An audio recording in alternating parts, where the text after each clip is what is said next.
Some years ago, I did a video on this whole water myth that everyone needed to drink a certain amount of water or else they're going to be dehydrated. And it kind of shook up quite a few people because everyone knows that 8 glasses of water is like the law. You have to drink at least 8 glasses of water because your body is mostly water.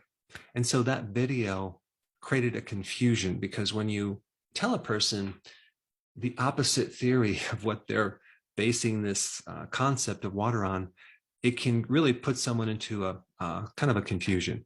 So I wanted to do this video to give you some interesting new points on water in general in its ability to hydrate your cells. First thing you need to know is, what is hydration? Is hydration just water in your cells? Actually, no, it's not. How does that water get into the cell and out of the cell? The water gets in and out of the cell through little channels that get help with electrolytes.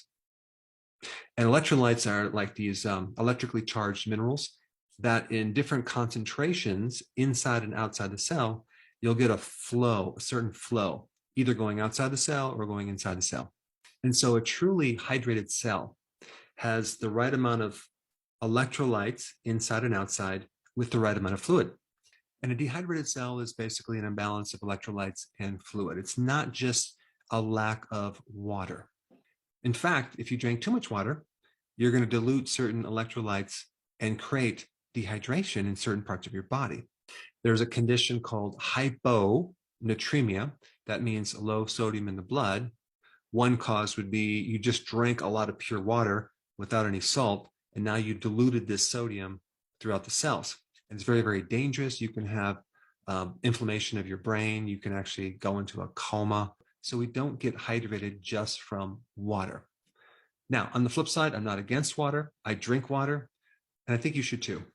But this concept of, carrying your gallon jug of water and just forcing yourself to drink all day long might not be the wisest thing you can do, especially if you start bypassing the normal thirst mechanism that our body was designed to tell you if you're thirsty or not. When you're not thirsty and you force your body to drink a lot of water, you can end up in trouble, especially if you exercise. There's an incredible book by this, written by an exercise physiologist with a lot of research in long distance runners and even ultra marathon runners in relationship to hydration and if they should be drinking just a ton of water when they're not thirsty. They can end up with low sodium and actually create a big problem with their health. And then you have a lot of other fluids that you drink through the day that can create a diuretic effect. You can actually lose more water and become dehydrated when you drink things with caffeine, like coffee, tea, sodas. Anything you drink with caffeine is very dehydrating. And of course, alcohol, right?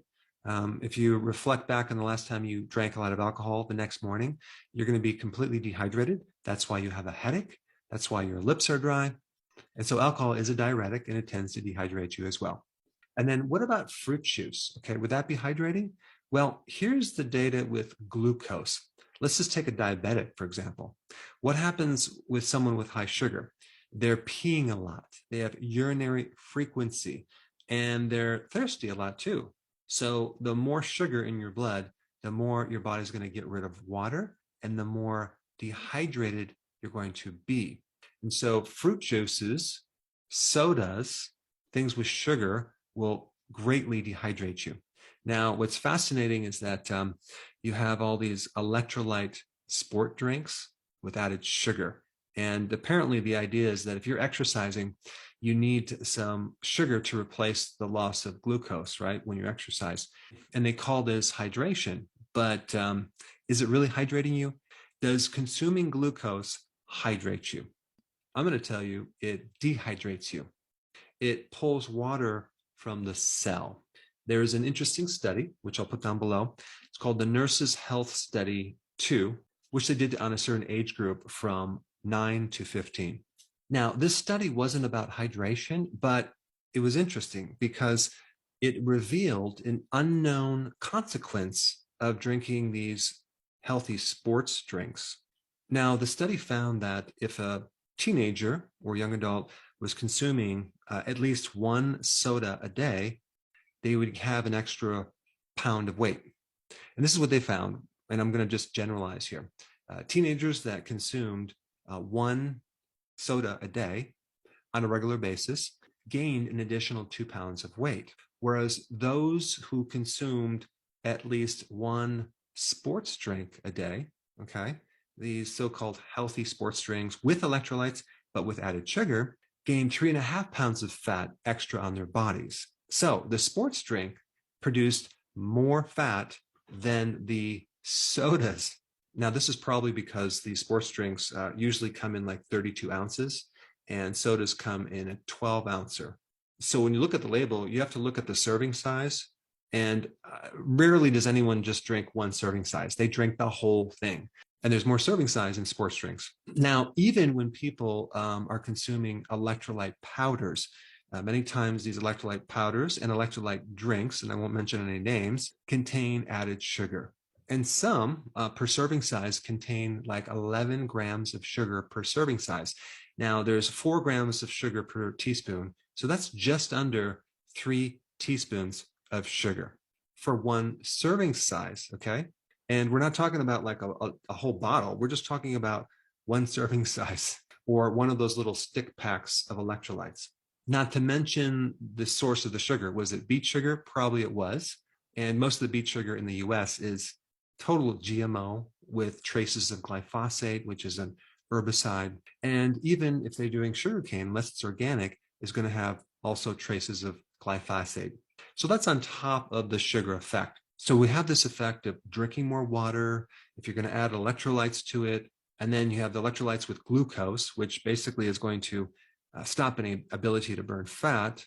And the only thing it probably would do for hydration is if someone had diarrhea, for example. There are types of oral rehydration therapies where they're adding glucose to minerals because in the intestine, the glucose will help retain sodium. So that's a different situation than if you're exercising and trying to be hydrated, or if you're not exercising and trying to be hydrated.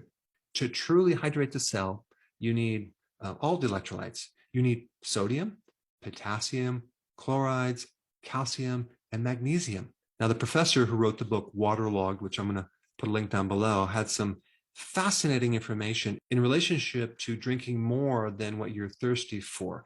You have a thirst mechanism, and some people will say, well, we don't really know when we're thirsty. We just have to force our body to drink so much water, and that's just the way it is. But he evaluated tremendous amounts of data, and he looked at studies that weren't funded by companies like Gatorade, for example. And he found that even runners, long distance runners, when they drink too much water, when they're not thirsty, they get into trouble. I think a really good principle would be to drink when you're thirsty and don't ever force yourself to drink too much, okay? Because you can start to dilute these electrolytes. Now, on the flip side, if you're prone to a kidney stone, you need to be drinking at least 2.5 liters of fluid every single day. But I would also add electrolytes to that. Now, are there any tests that you can do to see if you're drinking too much water? Sometimes people say, well, check your color of your urine and it should be clear.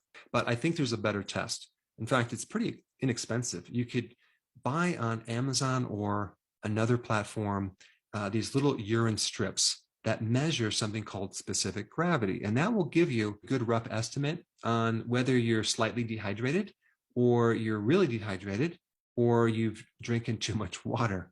Because on this urine strip that you're going to get, you're going to measure a lot of different things, but specific gravity measures and compares the density, how concentrated your urine is to actual water. Now, water has a specific gravity or density of 1, and urine, if it's normal, should have a density of 1.002 to 1.030. So if your urine specific gravity is low, okay, and what I mean by low is if it's less than 1.010, you have mild dehydration. So the closer you are to the specific gravity of water, which is 1.000, the less electrolytes you have, and the more you need to take electrolytes or drink less water. So specific gravity kind of tells you the concentration of particles in your urine. And of course, when you drink a lot